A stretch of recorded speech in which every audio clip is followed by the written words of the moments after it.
ایک بادشاہ تھا، اس میں ایک عادت بد تھی، اسے بیٹی سے بہت نفرت تھی۔ اللہ کی قدرت کہ اس کے ہاں پہلے بیٹا پیدا ہوا۔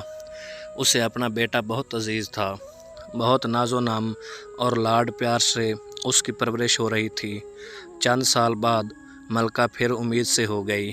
ولادت کے دن قریب تھے، لیکن بادشاہ سلامت کو کسی دوسرے بادشاہ کی دعوت پر ملک سے باہر جانا پڑا۔ جانے سے پہلے بادشاہ نے ملکہ کو حکم دیا کہ میں کہیں باہر جا رہا ہوں، اگر میرے آنے سے پہلے ولادت ہوئی، لڑکا ہوا تو ٹھیک، لیکن اگر لڑکی ہوئی تو اسے ہلاک کر دینا۔ بادشاہ چلا گیا۔ چند ہفتے بعد اس کے ہاں لڑکی کی ولادت ہوئی۔ اولاد ماں کو بہت پیاری ہوتی ہے۔ ملکہ رونے لگی کہ اے اللہ، اب میں کیا کروں؟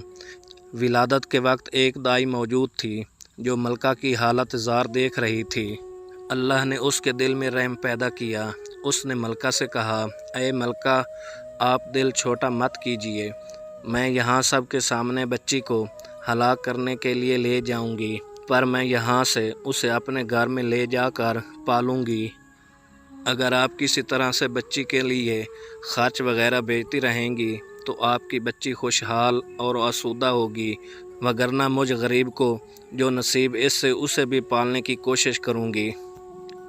ملکہ نے کچھ سونا چاندی زیور وغیرہ بچی کے واسطے تھما دیے، بچی کو اس کے حوالے کیا۔ محل میں یہ بات پھیلائی گئی کہ دائی نے بچی کو لے جا کر ہلاک کر دیا ہے، جبکہ دائی نے شہزادی کو اپنے گھر لا کر پورے ناز و نام سے اس کی پرورش شروع کر دی۔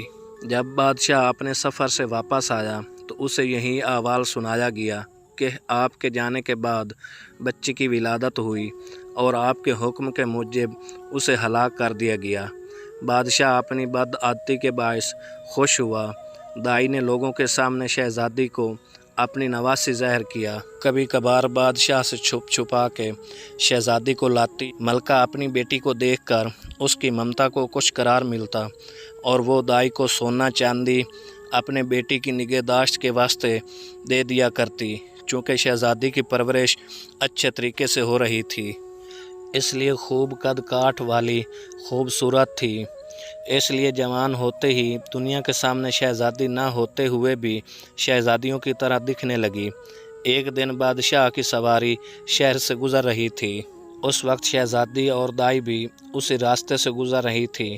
بادشاہ کی نظر شہزادی پر پڑی۔ پوچھا، یہ کون ہے؟ وزیر نے کہا، یہ اس بیچاری عورت کی نواسی ہے۔ بادشاہ نے حکم دیا، مجھے یہ بہت پسند آئی ہے، کل اس کے گھر میرے لیے رشتہ لے کر جانا۔ چونکہ حقیقت کا کسی کو پتہ نہیں تھا، اس لیے دوسرے دن وزیر، وکیل وغیرہ دائی کے گھر بادشاہ کے لیے اس کی نواسی کا ہاتھ مانگنے گئے۔ اب دائی کے اوسان خطا ہو گئے کہ یا اللہ، اب کیا کروں؟ اس نے صاف انکار کرتے ہوئے کہا، میں ایک غریب ہوں، میری نواسی بادشاہ کے لائق نہیں، اور نہ ہی بادشاہ کا کسی غریب سے رشتہ جوڑنا صحیح ہے، اس لیے دوبارہ اس سلسلے میں میرے گھر مت آئیے گا۔ بادشاہ خود تو نہیں آیا، لیکن دائی کے گھر رشتے کے لیے بہت سے بندے بھیجے۔ سب نے دائی کو بہت منت سماجت کی، لالچ دیے، دھونس دھمکی دی، لیکن دائی ٹس سے مس نہیں ہوئی۔ تب بادشاہ نے حکم دیا کہ دائی کو پکڑ کے خوب سزا دے دو تاکہ وہ رشتے کے لیے مان جائے۔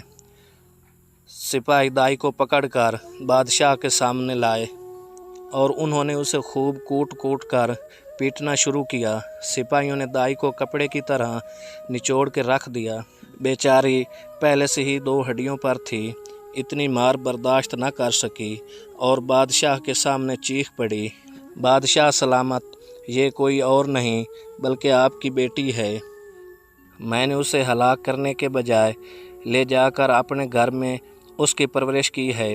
اب بادشاہ کو احساس ہوا کہ وہ کیا غلطی کرنے جا رہا تھا۔ خدا نے اسے گناہ عظیم سے بچایا۔ وہ اور زیادہ غصے میں آ گیا۔ اپنے بیٹے یعنی شہزادے کو بلا کر حکم دیا کہ اپنی بہن کو جنگل میں لے جا کر قتل کر دے اور اس کی آنکھیں نکال کر اور گردن کا خون لا کر مجھے دکھا دے تاکہ مجھے یقین ہو جائے۔ شہزادہ پریشان ہوا کہ وہ کیسے اپنے ہاتھوں سے